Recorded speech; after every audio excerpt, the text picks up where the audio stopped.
what a quick night we had, but what a fun night celebrating with our team and our families, fans and friends, celebrating just an incredibly special accomplishment by this team. So proud of our guys, proud of these two guys, and you know, just again, as I said last night, just so happy that we have the opportunity and the blessing to experience such a great moment, and kind of unique. Today's January the 8th, and we're here in obviously the San Francisco Bay Area, and it's Dwight Clark's birthday. And Dwight Clark was a Clemson Tiger, and you know, I just think that it's pretty neat that we're here this morning as the national champions here, and gotta think that he's smiling down on us. So hope everybody's enjoyed your time here, and we appreciate all the CFP folks for all their great efforts in making this an awesome experience for everyone. Okay, as a reminder, we will take questions for coach or the student athletes. Let us get you a microphone. Give us your name and affiliation. We're going to start over here to my left. Dan Wolkin, USA Today. Dabo, among your peer programs, it's pretty unique that you've been able to keep your staff largely together during this run. How do you think that's helped you in preparing for performances like you had last night? And, you know, just how difficult is that to actually pull off when you have success, guys have opportunities to leave? Well, I mean, it really hasn't been that difficult. I think it's not something that I really worry about. I mean, we have a great environment to live in, a great environment to come and work in. We have great relationships. Our staff is very close. We're very, you know, you hear about Clemson family all the time, but it's a very real thing for us. And I think that, I mean, we have guys that have opportunities to leave every year. And we've had change. I mean, since I've been the head coach, I've had, you know, different coordinators and different position coaches. But when we've had change, we've been able to make good decisions on who gets the opportunity to come in and be a part of our program. And but certainly continuity has been a great thing, and I'm thankful for that. Got a bunch of great, committed people. And good people, and I always say I hire good people first, coaches second, and again, we're just fortunate that we're at a place like Clemson where our families enjoy living, and you know, we have the opportunity to compete at the highest level, live in an incredible place, recruit at the highest level, and when this is your profession, that's pretty special. And so, you know, when guys have had opportunities to leave, back in 14, you know, my offensive coordinator, Chad Morris, had an opportunity to go be a head coach, and it was a great opportunity for him, and created opportunity to promote some guys on my staff that I felt like were ready and had done a good job and earned it. You know, I had a change at defensive coordinator back in 12, and Brent's been with me ever since. Dan Brooks and Marion Hobby retired, or Marion went to the Jags after we won it in 16, and Dan retired. I was able to hire Todd Bates and Lemansky Hall and Mickey Kahn as well. So, you know, we've had some change, but I've had a lot of continuity from our support staff and guys that I felt like had opportunities to move up. We're going to take our next question from the back row of the seats right in the middle. Dabo, Jeff Spiegel, WBMA TV in Birmingham. Congratulations. Thank you. Just throwing this out there, if you're looking for someone to write your book, I'm available. Or you could get Connie Nolan to do it. She's pretty good with words. But when we turn this book into a movie, who would you choose to play you? Who would you choose to play Kathleen? And who would play Trevor and Trayvon? And the players can chime in on this too. Man. Well, I mean, Matthew McConaughey, of course. Have you seen my abs? I mean, that just start right there. Drop the mic. Kathleen. Oh boy, y'all help me out with this one. Katie Holmes, maybe. Amy, you got any great suggestions right there? Nobody could play her but herself. Who's the queen in England? What's her name? What's the little brunette? What's one of the not the queen. Kate Middleton. The princess. Kate Middleton. Yeah, Kate Middleton. We'll bring her in.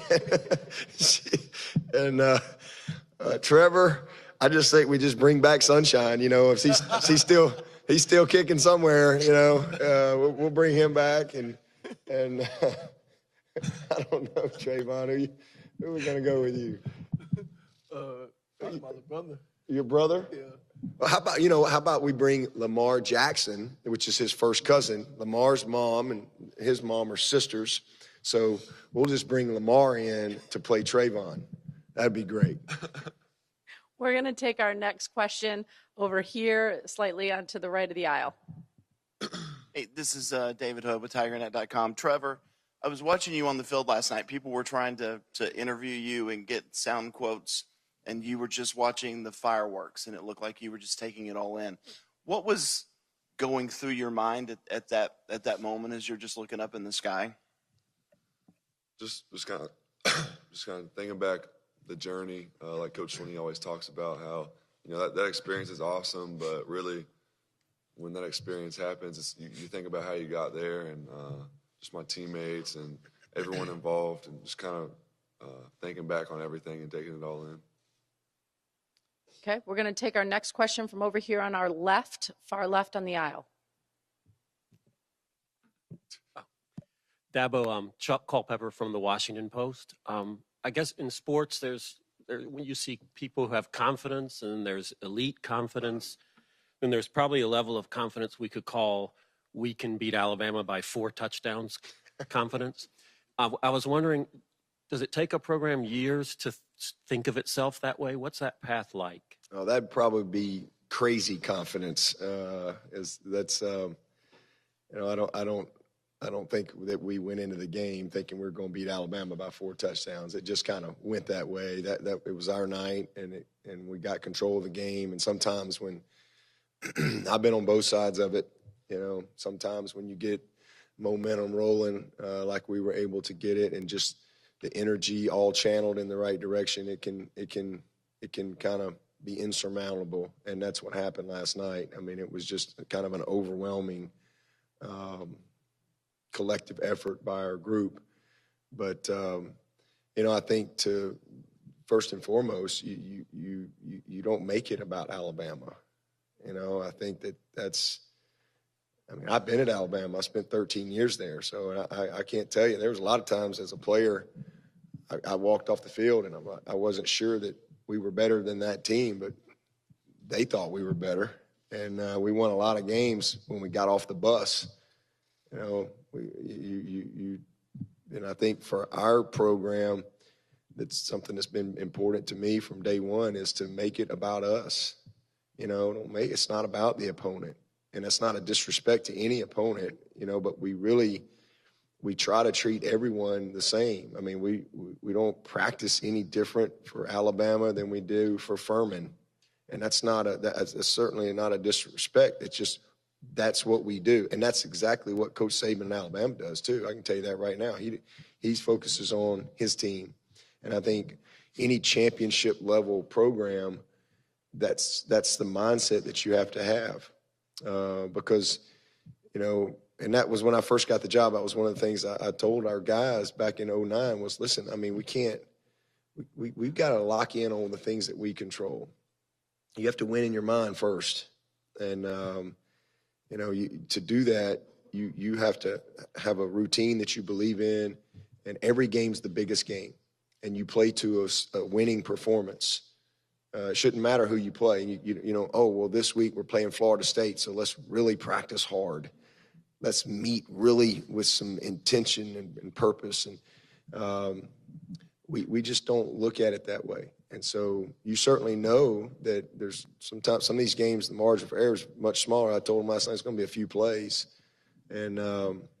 But we just try to keep it all about Clemson, prepare to a standard, and that's allowed us to have a lot of consistency.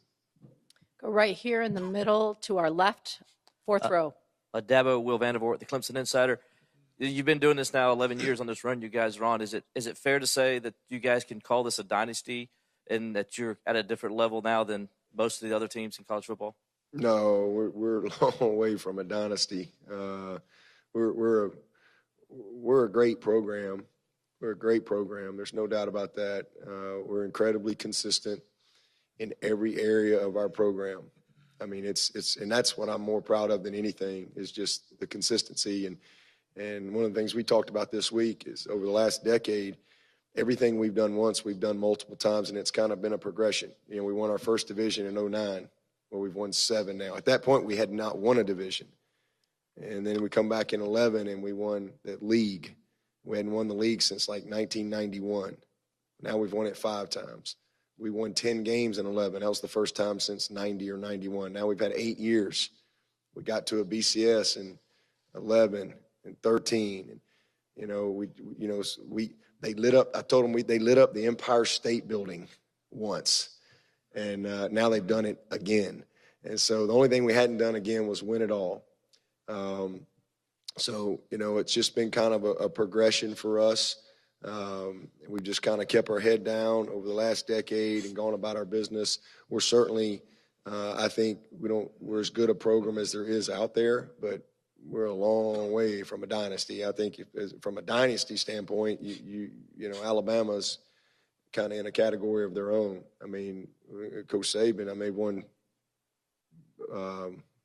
five national championships in 10 years or however long he's been there. It's incredible, the run that they've had, but we're just thankful that we've got the opportunity to experience it. But to be able to win 2 out of the last 3, you know, I think that certainly puts us in a place that's pretty special from a program standpoint.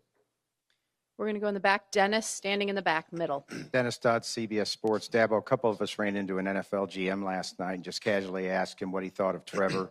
And he said, I don't have to know about him right now because obviously he can't draft him.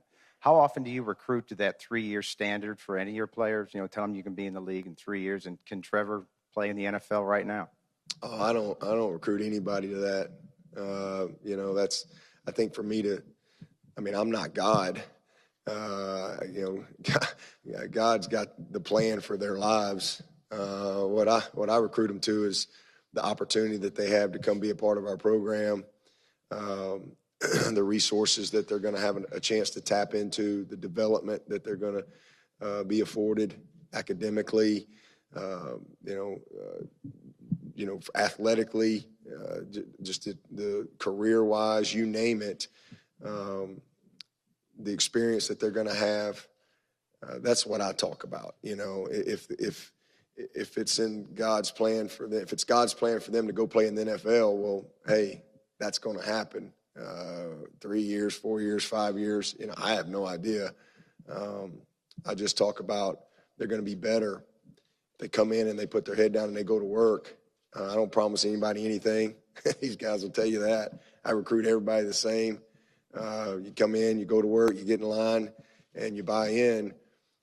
You're gonna be better because of it. But again, the NFL stuff, that's not something that I spend hardly any time talking about it until it comes time for some of these guys to have to make decisions, and I try to help them, you know, have good and accurate information so they can make, you know, solid decisions for their future. What's that? Oh, we got a bunch of guys that can play in the NFL. We're going to Give go me right. about 6 months, I could probably get a series or 2 in. I'll be ready. Ready. We're going to go right here in the middle, very front in the middle. Trevor Groves, CUTigers.com. Coach, you said a couple weeks ago that you wouldn't consider Alabama your rival until you beat them at least one more time. Is it safe to say that you can consider them a rival now? And also, you had some guys step up in this playoff. Albert Huggins, of course.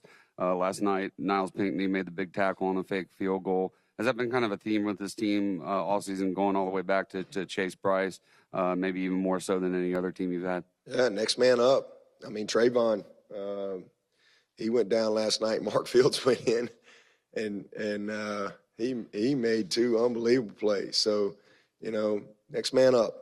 I tell these guys all the time, you got to be ready. You got to be ready. And as far as a rival with Alabama, I would say they probably, I think it was all kind of nice and sweet, back in 15, but they're probably off a lot of people's Christmas card list now back home. But it's more like maybe brothers, kind of a sibling rivalry, if you will. Listen, I have so much respect for Alabama. I mean, that's Alabama's home. It will always be a place that I love, and I've got a lot of family. And I look at the same at Clemson. It's home, it's family. So it's a very healthy rivalry. I think there's a lot of respect. I've got.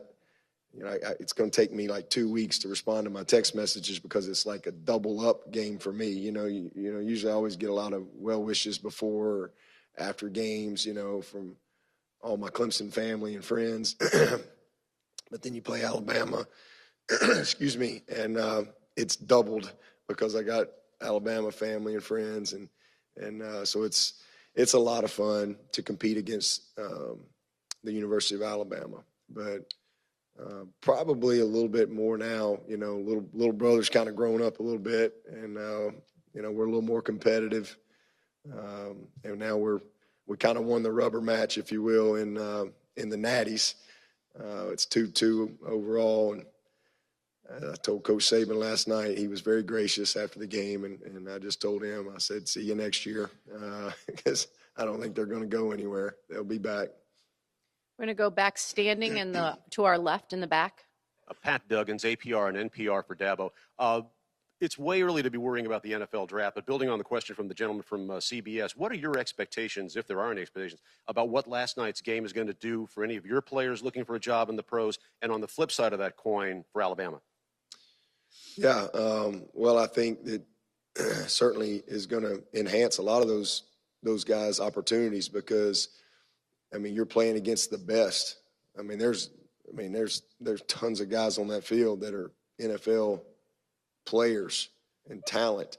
And so it gives, all those scouts and folks the opportunity to get another level of evaluation and to see, how a lot of our guys performed. Certainly see Christian Wilkins and some of these seniors, even a guy like Mark Fields, who hasn't had quite as much opportunity, but he's going to test well, and to see him go in there and play the tight coverage that he played, it's a great opportunity, another level of evaluation for all of them. And but at the end of the day, one game, I don't think will make you or break you. It's really your whole body of work. So I think we've got a lot of guys that will get a bunch of opportunity. I got hopefully a couple more guys that the Senior Bowl may invite. We kind of fight to get some of our guys in there every year that I think should be in there, but hopefully they'll reach out and give a couple more of my guys a chance to get in there after they performed against those guys last night the way they did. Well, I think that speaks for itself. Those guys, they crank them out every year, draft picks. So it's just kind of another year for them, for sure. I got a bunch of NFL players on that roster, and that's kind of the way it's been since Coach Saban's been there. Let's make sure I keep the mic here. We're going to go right to slightly to the right, Heather. Heather Dinich with ESPN. For both of the players, since it's not a dynasty in your coach's eyes, can you both help put into perspective what you feel like you've been a part of accomplishing at Clemson? Trayvon, let's start with you. First, I feel like this program been based off of love as far as with the players. But also the sense of love for each other. We care about each other, and I feel like every Saturday we go out there and show it. We always preach that as far as with the coaches and the players. We love each other. We go on Saturdays. We love our fans, the culture, just everything about the program. Trevor? I mean, obviously, he can attest to it more than me because he's been here longer. I've only been here for a year, but just in my first year, it's just been amazing. Definitely made the right choice coming to Clemson. And then, kind of like Christian and Klee said last night, anyone out there that has any doubt about Clemson and what they say, it's all true. Just real family, and the way we play for each other, the way these coaches love the players, and just everyone is special. We're going to come over here slightly to our left in the middle. Ross Dellinger, Sports Illustrated. Dabo, you and Nick, obviously different personality-wise. How are you different in the way maybe you built your program and you run your program? I've never been in his program, so I've not been inside his walls. I've never been in his staff meetings, so I can't really answer that, with a lot of knowledge. All I can say is I think that we're both true to who we are. Coach Saban believes in who he is and how he does things. I believe in who I am and how I do things. And although that may be different, we may have a different approach, day-to-day approach, and maybe how we run our programs. I think that we both have had a level of consistency because we believe and are convicted to our core values. And I think it just shows that there's lots of different ways to do things. For us, we're very detailed. I would say that there's some similarities to our programs. We're both I know we're detailed. I love my guys and I love what I do, but these guys will be the first to tell you I'm a no-nonsense guy when it comes time to work. And, I want to be about our business. I don't like wasting time. I believe in being very efficient and with our practices and how I manage the staff and how I manage the practice schedule and so forth, and just how we run our calendar and the discipline in our program. It's very clear. There's no gray area. I think that where you stand with Coach Saban, and I think our guys know where they stand with me. And so there's, I'm sure, a lot of similarities, but I can't, having never worked for him, I can't really, all I know is what I know and what I do and what I believe in. But I do think, too, we both have built a great infrastructure and support staff that's been incredibly beneficial to our players and their development. So that's probably it. We're going to come right over here, slightly to our right, third row. Slightly to the right. Right. Eric Blanchard, the San Francisco Chronicle. Trevor, if you can recall, at 9 a.m. Tuesday a year ago, what class you would have been in and who your teacher was. And just following up on that, does 12 months ago seem like 12 months or a lot longer? I don't think I was in a class because I just enrolled, and I think I had a class at 10 o'clock on Tuesday, Thursday. So I don't think I was in class yet. But What class would that have been at 10 o'clock? At 10, intro to business. I think it was some business class. It's a 1 hour credit. It was my class. No, it's flown by, but also at the same time, it's been a grind, and we worked really hard to get here, but it's gone by so fast looking back now. We're going to go over here to our left. Matt Connolly with the State newspaper. Dabo, when you see what Justin and Trevor did, not just last night, but in the other playoff game as well, just how rare is that for freshmen, and what's the potential for those two guys? Oh, man. Unlimited potential. Incredible. It's incredible. And T, that catch T made was spectacular throw. He put it in one spot where only T could go get it. And, I think Justin, especially these last several games, his confidence, his development, he is easily one of the most technically advanced players I've ever coached at that position. I've spent my whole life coaching wideouts, and sometimes you get guys and they have all the tools, but it's going to take a little. You just got to kind of put it all together. But from day one, I mean, his physicality, he's a big guy, and his ability to stick a foot in the ground and you know, go another direction is unique. And you saw that last night, but his understanding and knowledge of route running, his technique at his break points, his ability to influence and manipulate the defender. And then he's just got freaky ball skills. I mean, it's unbelievable. Those catches he made last night, we see it all the time in practice. He made a catch in camp that I mean, he hadn't even played a game, and he was like on ESPN from one of our scrimmages.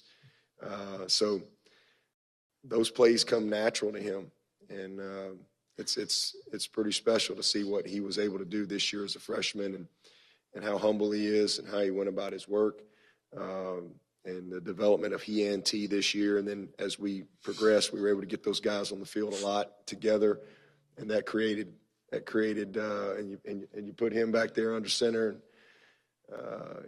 ET at tailback. Man, it gave us a lot of options. So I'm excited to know that we got that number 8 back next year, and T and Trevor. So should be fun. We're going to go right over here to Gene, right, slightly off to the right. Gene Sapikoff from the Charleston Post and Courier. Dabo, when you signed Nolan Turner, I think his only other offer was UAB, and a lot of people thought you were just doing a favor to your late buddy. He played a heck of a lot last night and played really well. What can you say about his journey? Yeah, we get a lot of that. There's a lot of people think we just do favors. You know, people create their own stories. It's, you know, that's why when you can't pay attention to that stuff, man. That's another reason we've been successful is we do things that we believe in.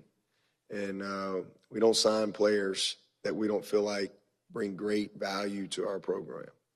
And, you know, we would not have signed Nolan Turner, you know, after that first year. It's just that, again, that divine intervention, call it. I mean, we weren't recruiting really hardly any DBs. And we had 4 guys leave early after that first national championship game, 4 DBs, TJ Green, J-Ron, McKenzie, Travis Blanks. And so now we got to go out and we got to find some DBs. And we were fortunate to get Trayvon. And then I flew down to see him and meet with his mom, and he came in, and I went out to Kansas and got Isaiah Simmons, Kayvon Wallace, and I went back and looked because I had offered Nolan an opportunity to walk on because, again, I knew I wasn't going to have a scholarship. And when I started looking at all the tape, and I went back and I looked at Nolan's tape, and I'm like, what am I missing here? I mean, this guy can play. So I called Buddy Anderson, who's the head coach at Vestavia and has been the head coach there for, 50 years. And he's coached 1 million players that have gone on to play college ball. And I just wanted to talk. I said, I just want your honest opinion. What's your thoughts on Nolan? And it was almost like I popped the balloon right there. And it was almost like relief for Coach Anderson. He talked about how frustrated he was. He said, this guy is as good a player as I've ever had come through here. He said, I can't get anybody to recruit him. Alabama had offered him a preferred walk-on spot as well. And I said, that's all I need to hear. That's it. And so I took the tape down and I pulled it up for Brent to look at. I wanted to see what he didn't tell him anything about him. He didn't know anything about him. I said, I just want you to watch this kid. And we watched him, and Brent, he gets fired up. He's like, man, this guy can play. He's a baller. Who is he? Where is he? I said, all right, good. That's all I need to know. And the rest is history, So it was and again, that just, God worked that out. I mean, that's just how things work. And so I was able to call KT and Raymond, KT's dad, and that's one of the most special moments ever for me, to be able to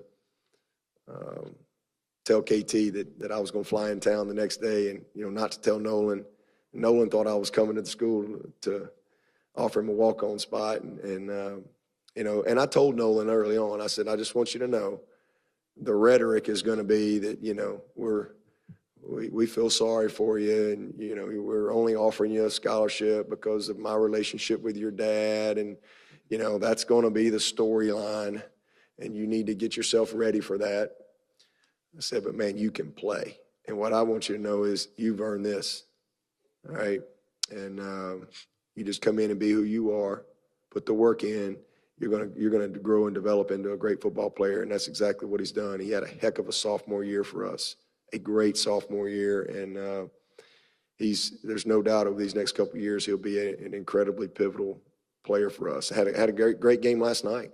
Did a heck of a job. Plays on all the special teams and starts in our dime package, and we went to him early in the game last night. We gave up a couple big plays, and I thought he settled us down a little bit. But really proud of Nolan.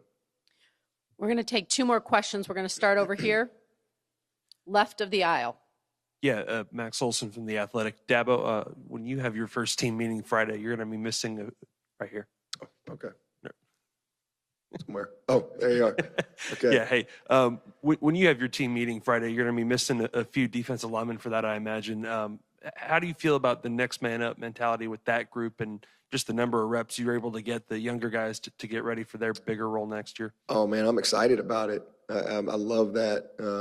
I can't wait to have that meeting on Friday. It's always a fun meeting for me to kind of reset the room, if you will, and kind of paint a picture of what this new journey is going to look like and what we've got to do. Every year is a new challenge, and you don't carry anything over. Trevor's got to go earn the job again. Trayvon's got to go earn the job again. We got a starting point, but he's got to prove that he's still the best player. It's just how it is. You don't get to carry those touchdowns over and any of that. Those good decisions. We start over, and it's exciting because I know we've got a bunch of guys that we're gonna be a very experienced offense. We'll have 4 seniors in that offensive line. We only lost 2 guys. We're going to be experienced at running back, experienced at quarterback with Trevor and Chase, experienced at receiver. I think we got a chance to be dynamic at tight end. So I'm excited about that. But defensively, we're going to have pretty good experience there too. But I think what we're going to be able to put on the field up front, we got a lot of guys that y'all have no idea who they are right now. But this time next year, everybody's going to know who they are. And that's the fun part about what I do. We get to start over every year and plug guys in and let them go play.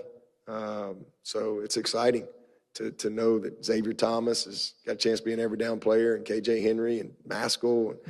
We got, I think, 5 mid-years that just moved into Clemson yesterday that will be in that meeting. So it's going to be an exciting spring, a lot of fun to pull it all together and get that group ready to go next year.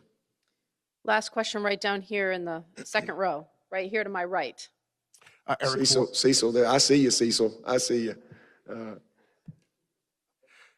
Eric Boynton with the Spartanburg Herald Journal. This is for Trevor. Trevor, when did you first get a real good look at just how good those last 2 Justin Ross catches were? Were you able to sneak a peek at the Jumbotron, or was it until after the game when you saw the highlights? And then also, what is it like confidence-wise to throw to a guy with that kind of catch radius where you just have to kind of get it in the area code and know he's going to have a shot? I mean, I saw it firsthand. I threw the ball. I watched him reach over the guy, grab it.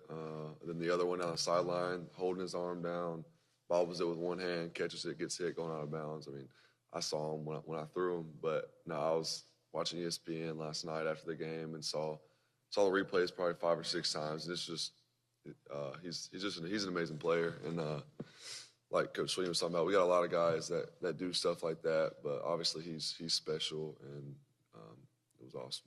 I didn't know this until coming over here, but they told me that I'm not on Twitter and that stuff, but Jerry Rice evidently tweeted out, shout out to Justin Ross. That's pretty cool right there. So you catch Jerry Rice's attention. I think that's pretty neat for a young guy. That concludes today's news conference. What we're going to do now is transition into a photo opportunity. So, Coach, if I could have you to the left of the photo of the trophy, Trevor and Trayvon to the right. We're going to get you guys over there. We're going to start with our friends on the back riser. Give them a minute. So, if our still photographers could please all stay down. Let's let them on the back riser get the first couple seconds of the shot once we move out the table. All right, so again, on the back riser, if you guys could look to the back riser, let's take this couple seconds to give them a chance to get the shot. All right, let's now move here to the very front where we've got our still photographers.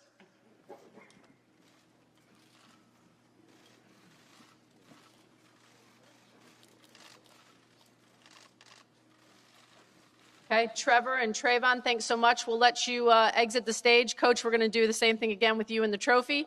Take a look at the back riser.